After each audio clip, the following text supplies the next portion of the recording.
الحمد لله رب العالمين والصلاة والسلام على سيد المرسلين أما بعد فأعوذ بالله من الشيطان الرجيم بسم الله الرحمن الرحيم قال الله تعالى في القرآن المجيد والفرقان الحميد والذين آمنوا أشد حبا لله صدق الله تعالى مولانا العظيم وبلغنا رسوله النبي الأمين الكريم ونحن على ذلك لمن الشاهدين والشاكرين والحمد لله رب العالمين۔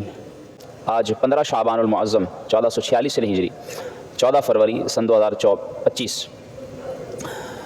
آج کی گفتگو موقع حال تقاضۂ حال کے مطابق، جس کی تمہید یہ کہ آج ہمارے معاشرے میں بہت ساری برائیاں عام ہیں، اور ان برائیوں میں ایک بڑی برائی بے حیائی اور فحاشی کے نت نئے انداز بھی ہمارے معاشرے میں جنم لے رہے ہیں، اور اس بے حیائی اور معاشرتی برائی کا ایک ذریعہ آج کا یہ دن 14 فروری، جسے دنیا کے اندر ویلنٹائن ڈے کے طور پر متعارف کرایا گیا ہے، اسے یوم محبت کا نام دیا گیا ہے۔ مغرب زدہ ہوس باختہ ٹولہ، جن کے حواس اپنے بس میں نہیں، وہ اسے اس طرح تعبیر کرتے ہیں، جبکہ جو باشعور ہیں، سنجیدہ مذہبی طبقے کے لوگ ہیں، وہ اسے بے حیاؤں کا عالمی دن کہتے ہیں۔ اور بے حیائی کی تشہیر یہ منافقوں کا کام ہے۔ قرآن کریم میں اللہ تعالیٰ نے ارشاد فرمایا ان الذین یحبون ان تشیع الفاحشۃ فی الذین آمنوا، وہ لوگ یہ چاہتے ہیں جو منافق ہیں کہ ایمان والوں میں بے حیائی پھیلے، فحاشی پھیلے۔ لہم عذاب علیم، ایسوں کے لیے بڑا دردناک عذاب ہے۔ اس کے برعکس، یعنی اسے دوسرے پہلو سے اگر ہم دیکھیں کہ محبت کا اسلام میں تصور تو موجود ہے، لیکن کس سے محبت، کیسی محبت، جس کے متعلق ڈاکٹر اقبال نے بھی لکھا، اس دور کی ظلمت میں ہر قلب پریشاں کو وہ داغ محبت دے جو چاند کو شرما دے۔ بے لوث محبت ہو، بے باک صداقت ہو، سینوں میں اجالا کر دل صورت مینا دے۔ اللہ تعالیٰ نے انسان کو جن قابل تعریف اوصاف سے نوازا ہے وہ محبت ہے، اور یہ ایسا جذبہ ہے جو توحید پر دلیل بنتا ہے اور اللہ کا پسندیدہ وصف ہے، اور محبت و پیار کے ذریعے بندوں کے دل میں انسان اپنی جگہ بنا سکتا ہے، اپنے رب کا قرب پا سکتا ہے، لیکن شرط یہ ہے کہ وہ حد میں رہے، جو حدود شریعت نے بیان کی ہیں۔ حد میں رہ کر محبت انسان کو ثریا کی اونچائی سے اونچا لے جاتی ہے، اور اگر اس میں وہ شریعت کے تقاضوں سے ہٹ جائے تو پھر وہ سرا کی پستیوں سے نیچے جا گرتا ہے۔ ہمارے دور میں محبت کا چرچا تو بہت ہے، مگر افسوس یہ ہے کہ اس کی اسلامی تعلیمات سے ہم دور ہیں، اسے ہم نے فراموش کر دیا، جس کا نتیجہ یہ نکلا کہ نوجوانوں کا کردار بگڑتا جا رہا ہے اور اخلاقیات تباہ ہو کر رہ گئے ہیں، اور اس کا نتیجہ یہ ہوا کہ اب خواہش پرستی عروج پر ہے۔ اسلامی تعلیمات میں محبت کیا ہے، صرف 2 جملوں میں اگر ہم اسے یوں سمجھ لیں کہ یا تو محبت صرف اللہ سے ہو، یا پھر اگر محبت ہو تو کسی اور سے ہو بھی تو وہ اللہ کے لیے ہو، بس یہی اسلامی مفہوم ہے۔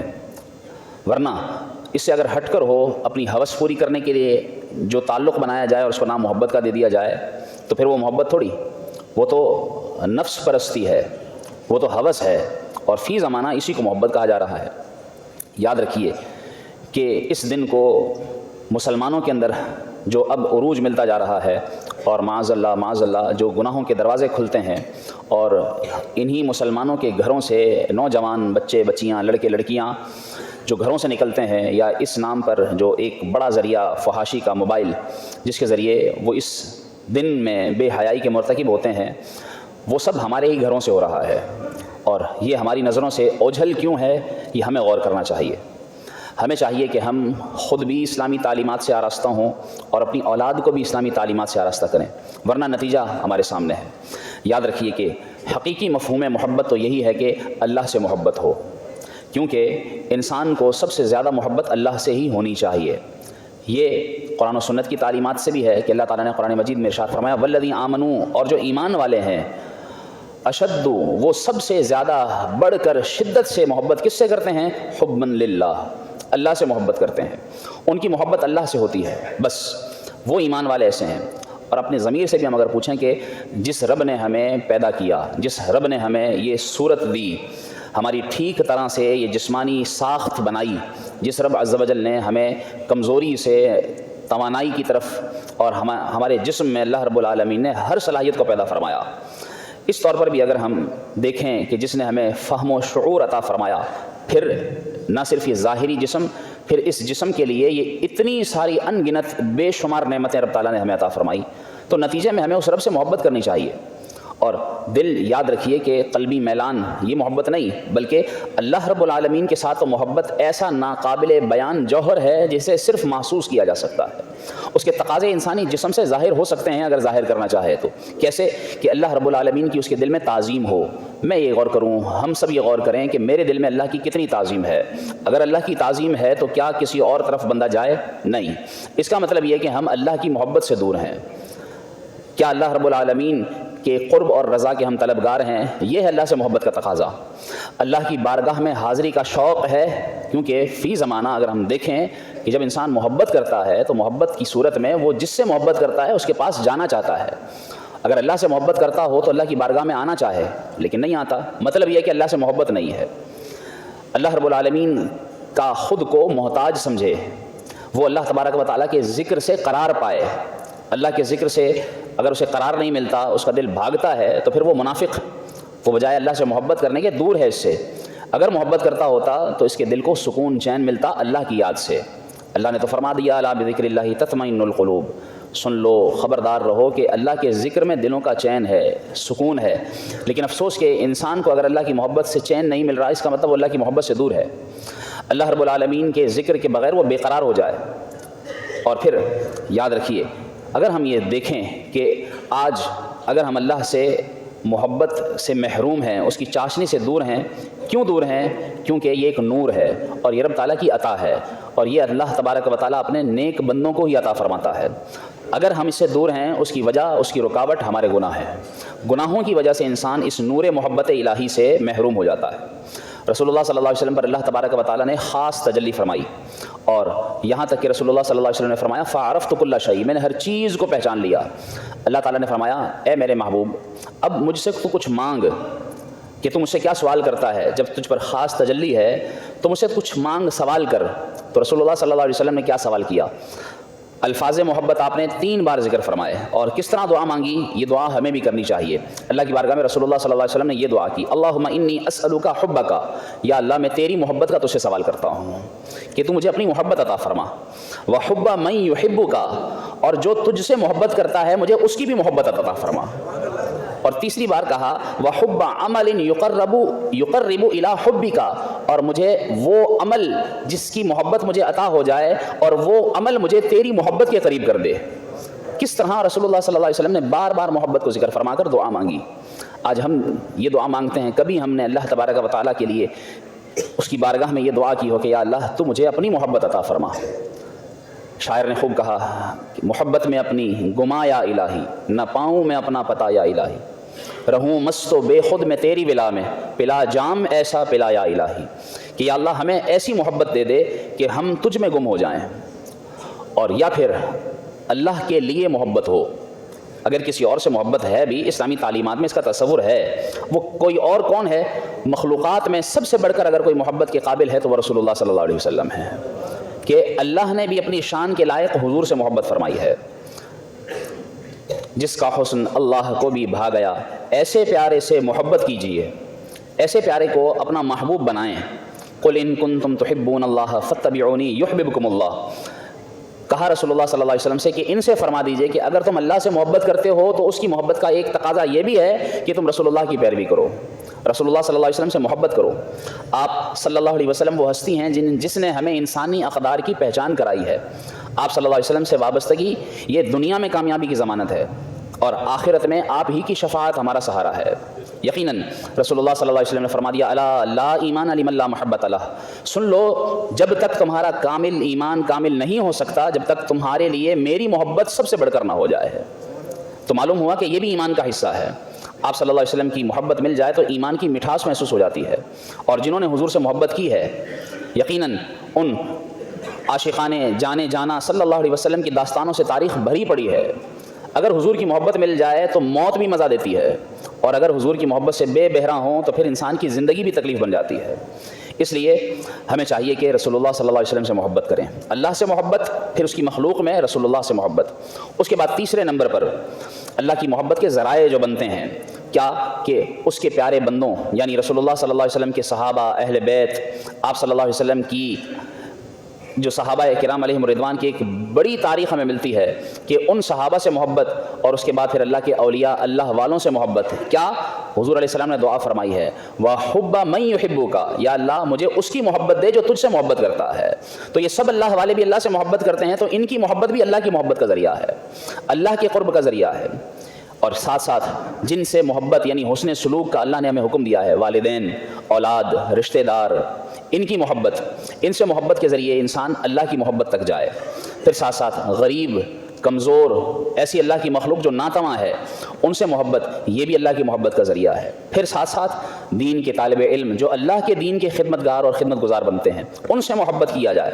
اور ساتھ ساتھ رسول اللہ صلی اللہ علیہ وسلم نے یہ بھی فرمایا، جو آج مرد ایسی عورت کے پیچھے ہے کہ جس سے اس کا کوئی تعلق بظاہر نہیں ہوتا، یعنی نہ کوئی رشتہ داری یا رشتہ داری کوئی دور کی ہو، تو اسے غیر اسلامی طریقے سے حاصل کرنے کی کوشش کرتا ہے، جبکہ اسلام کے اندر آپ دیکھیے کہ محبت کا جو ذریعہ بتایا گیا ہے وہ نکاح بتایا گیا ہے، کہ اگر انسان اپنی مخالف جنس کی طرف مائل ہو تو رسول اللہ صلی اللہ علیہ وسلم نے فرمایا وَأَن يُحِبَّ الْمَرْءُ، کہ محبت اگر مرد کرے بھی تو لا يُحِبُّهُ إِلَّا لِلَّهِ، اگر وہ محبت کرے تو اللہ کی خاطر کرے، جسے اللہ تعالیٰ نے یوں قرآن میں بیان فرمایا وَمِنْ آیَاتِهِ، اور اللہ کی ایک نشانی ہے أَنْ خَلَقَ لَكُم مِّنْ أَنفُسِكُمْ أَزْوَاجًا، کہ اللہ تعالیٰ نے تم سے تمہاری ازواج کو پیدا فرمایا، یعنی ازواج تمہاری زندگی کا حصہ ہیں، لِتَسْكُنُوا إِلَيْهَا، تاکہ تم ان سے سکون حاصل کرو، وَجَعَلَ بَيْنَكُم مَّوَدَّةً وَرَحْمَةً، اور اگر اللہ کی نشانی دیکھنی ہے تو تم دیکھو کہ کس طرح دو انجان انسان جب نکاح اسلامی کے ذریعے ملتے ہیں تو اللہ تبارک و تعالیٰ ان انجانوں میں جس نے کبھی شاید ایک دوسرے کو دیکھا بھی نہ ہو، لیکن ان کے درمیان اللہ تبارک و تعالیٰ ایسی محبت پیدا فرما دیتا ہے کہ جو شاید ایسے خونی رشتے میں بھی نہیں ہوتی جو اللہ تعالیٰ زوجین کے درمیان محبت عطا فرماتا ہے۔ تو یہ ہے حقیقی محبت کے حصول کا ذریعہ، آج اس کو اپنانے کی ضرورت ہے۔ لیکن افسوس ہے کہ جس طرح شیطان نے بہت سارے کام جو ناجائز ہوں انہیں ہماری نظر میں اچھا کر دیا ہے، اسی طرح آج اس مغربی کلچر کو بھی شیطان نے ہمارے ذہن میں یوں اچھا کر دکھایا ہے کہ یہ ہے صحیح، حالانکہ اس وہم کا ہمیں ازالہ کرنا چاہیے، بجائے اس ظاہری عشق جس کو عشق مجازی کہا جاتا ہے، اس کے اصل مفہوم سے بھی ہم لوگ ناواقف ہیں۔ اولیاء کرام کی تعلیمات ہمیں کیا بتاتی ہیں؟ تاجدار گولڑا پیر مہر علی شاہ رحمۃ اللہ تعالیٰ علیہ، ان سے کسی نے پوچھا کہ آپ بتائیے کہ عشق مجازی کیا ہے؟ آج ہم یہ سمجھتے ہیں کہ مخالف جنس کی طرف میلان یہ عشق مجازی ہے۔ فرماتے ہیں متاب از عشق رو گرچے مجازیست کہ آن بہرے حقیقت کار سازیست، کہتے ہیں کہ اس سے منہ موڑ کہ جو تجھے ظاہری طور پر اپنی طرف کھینچتا ہے، اور منہ موڑ کر اللہ کی اطاعت کی طرف آ، یعنی عشق مجازی میرے نزدیک یہ ہے۔ پوچھا کسی نے کہ کیا ہے عشق مجازی؟ کہتے ہیں مراد از عشق مجازی احکام شرعیہ و مطابعت پیر صادق است، کہتے ہیں کہ میرے نزدیک عشق مجازی یہ ہے کہ بندہ اپنے رب کے احکام کی پیروی کرے اور اپنے مرشد پیر کے پیچھے چلے تو اللہ تبارک و تعالیٰ در حقیقت اسے عشق مجازی کی سعادت عطا فرماتا ہے۔ یعنی اللہ کے احکام کی پیروی یہ ہے عشق مجازی، یہ ہے عشق اللہ سے حقیقی محبت کا ذریعہ۔ اور کہتے ہیں کہ اگر چوں مرید صادق دری ہر دو ثابت قدم، ان دو باتوں میں مرید اگر سچا مرید ثابت قدم ہو جائے، کیا دو باتیں؟ ایک بات یہ احکام شرعیہ کی پیروی، احکام شرعیہ، دوسرا اپنے پیر طریقت کی پیروی، ان دو چیزوں پر ثابت ہو جائے، ثابت قدمی اختیار کرے، باشد یقین است کے بمرتبہ عشق حقیقی خواہد رسید، کہتے ہیں کہ جو دو کام کر لے گا اللہ تبارک و تعالیٰ اسے اپنی سچی محبت کی حقیقت عطا فرما دے گا، اسے اللہ کی حقیقی محبت نصیب ہوگی۔ اور آج ہم سمجھ رہے ہیں کہ یہ دنیاوی جو دنیا کی محبتیں ہیں، جو دنیا کے اندر مخالف جنس ہے، اس کی طرف یاد رکھیے کہ یہ چیز، یہ جس حسن کے پیچھے آج دنیا ماری ہوئی ہے، جس کے پیچھے آج چل رہے ہیں، یہ حسن ختم ہو جائے گا۔ اس حسن سے محبت کریں کہ جس کے حسن کو اللہ تبارک و تعالیٰ روز بڑھاتا ہے، اور وہ کون ہیں؟ وہ میرے اور آپ کے پیارے آقا صلی اللہ علیہ وآلہ وسلم، کہ ان کو اللہ تعالیٰ نے ایسا مقام عطا فرمایا ہے۔ آخر میں آج ہم یہ غور کر لیں کہ عشق مجازی، یہ یاری دوستی، یہ فلم ڈراموں کے ذریعے، یہ گانے بازوں کے ذریعے، یہ بیہودہ پروگرامز کے ذریعے جو آج ہم سیکھتے ہیں، اس کو سیکھنے کی بجائے ہم اپنے اسلاف کی جو سیرت ہے وہ پڑھیں۔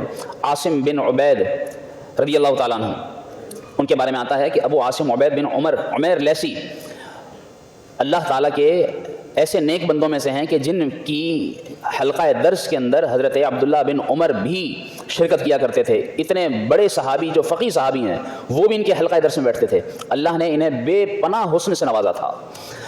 ان کے دور میں جب یہ مسجد نبوی میں درس دیا کرتے تھے تو ایک عورت جو بلا کی حسین تھی، اس نے اپنے شوہر سے کہا، خود کو سنوارتے ہوئے کہنے لگی، کیا آج کے دور میں کوئی ایسا ہے کہ جو اب میرے حسن کو دیکھے اور پھر بھی میری طرف مائل نہ ہو؟ تو شوہر نے کہا، ہاں، ایک ہے ابو عاصم عبید بن عمیر لیسی، اس کو دیکھو تم، وہ کسی دنیا کے حسن کی طرف مائل نہیں ہوتا، حالانکہ اللہ نے خود بڑا اسے حسن عطا فرمایا ہے۔ کہنے لگی کہ میں اسے فتنے میں ڈال دوں گی۔ شوہر نے کہا، آزما کر دیکھ لو۔ وہ آپ کی مجلس میں گئی، ایک کونے میں بلایا اور کہنے لگی نقاب ہٹا کر، انی قد فتنت بک فانظر فی امری، میں آپ کی محبت میں گرفتار ہو گئی ہوں، آپ ذرا میرے معاملے میں غور کریں۔ عبید بن عمیر لیسی رضی اللہ تعالیٰ عنہ، آپ نے جب اس کی یہ بات سنی تو آپ نے اس سے کچھ سوال کیے، کہا سچ سے جواب دو گی تو اس کے بعد پھر میں تمہیں کچھ بتاؤں گا۔ آپ نے کہا، یہ بتا، جس محبت کا تو مجھ سے دعویٰ کر رہی ہے، جب تیرے سامنے موت کا فرشتہ آ جائے گا اس وقت بھی تجھے یہ محبت یاد رہے گی؟ وہ کہنے لگی، نہیں، اس وقت مجھے موت کی فکر لگ جائے گی، میں کہاں محبت میں باقی رہوں گی۔ کہا، اچھا، پھر جب تو قبر میں جائے گی، جب تیرے سامنے منکر نکیر ہوں گے، اس وقت تجھے یہ میری محبت یاد آئے گی؟ کہنے لگی، بالکل نہیں۔ پھر آپ نے فرمایا، جب تو قیامت کے دن اٹھے گی، تیرا نامہ اعمال کھلے گا، کیا اس وقت تجھے میری محبت یاد آئے گی؟ کہنے لگی، بالکل نہیں۔ اسی طرح آپ نے اسے پل، صراط، میزان، یہ سارے مراحل یاد کرائے اور ان موقعوں پر پوچھا، بتا اس وقت تجھے میری محبت تجھے مائل کرے گی؟ کہنے لگی، بالکل نہیں۔ تو کہا، تو پھر ایسا کر، اتقی یا امۃ اللہ فقد انعم اللہ علیکی واحسن الیکی، کہ اے اللہ کی بندی، اس رب سے ڈر جس نے تجھ پر انعام فرمایا ہے، تجھے یہ حسن اس لیے نہیں دیا کہ تو یہ دکھاتی پھرے، تو اسے چھپا اور اپنے رب کو راضی کرنے کی کوشش کر۔ اور یہ کہہ کر اس کو جب یہ بات کہی، فوراً الٹے پیروں پلٹی اور جا کر شوہر کے سامنے جب پہنچی تو شوہر نے پوچھا، ہاں کیا بنا؟ بہکا آئی؟ کہنے لگی، نہیں، انت بطال و نحن بطالون، ہم تو کسی اور ہی طرف لگے ہوئے ہیں۔ اس اللہ کے بندے نے مجھے ایسی بات کہی ہے کہ جس کے بعد اب مجھے اپنے حسن کی نہیں بلکہ اللہ کی محبت کی پرواہ ہونے لگ گئی ہے، اب میں اپنے رب سے ڈرنے لگی ہوں۔ اور پھر وہ عبید، اس کے شوہر نے کیا کہا؟ اس کے شوہر نے کہا، مالی ولی عبید ابن عمیر، میرا کیا بنے گا؟ یعنی جس عبید نے میری زوجہ سے ایسی بات کہی ہے کہ یہ زوجہ اپنے ظاہری حسن پر پہلے اتراتی تھی اور جب سے یہ عبید سے مل کر آئی ہے اس کے بعد ایسی ہو گئی ہے جیسا اس کا مجھ سے کوئی تعلق ہی نہیں ہے، اور اس طرح یہ اللہ کی عبادت میں لگ گئی ہے۔ تو یہ ہے در حقیقت اللہ والوں کا طریقہ۔ ہمیں چاہیے کہ ہم اس دن کو بجائے غیروں کی محبت کے اپنے رب کی محبت سے سنواریں۔ اپنے بچوں سے کہیں کہ میں تم سے پیار کرتا ہوں، اپنی زوجہ سے کہیں کہ میں تم سے پیار کرتا ہوں، اپنے والدین سے کہیں کہ میں تم سے پیار کرتا ہوں، مجھے تم سے محبت ہے۔ یہ الفاظ جب گھر کے اندر کہے جائیں گے تب دیکھیے کہ اپنے بچوں میں، اپنی اولاد میں، اپنی زوجہ میں کس طرح اللہ تعالیٰ محبت بڑھائے گا، گھروں کے اندر سکون آئے گا۔ اور دوسری محبتیں ہیں جن کے پیچھے آج کا نوجوان پڑ گیا ہے، اس سے خود کو دور کریں، اپنے بچوں کو بچائیں تاکہ ہمارا معاشرہ سدھار کی طرف آئے۔ اللہ تعالیٰ ہم سب کو عمل کرنے کی توفیق عطا فرمائے، آمین بجاہ نبی الامین۔ وہ لطف زندگی پایا نہیں کرتے یادیں، مصطفیٰ سے دل کو بہلایا نہیں کرتے یادیں، مصطفیٰ سے دل کو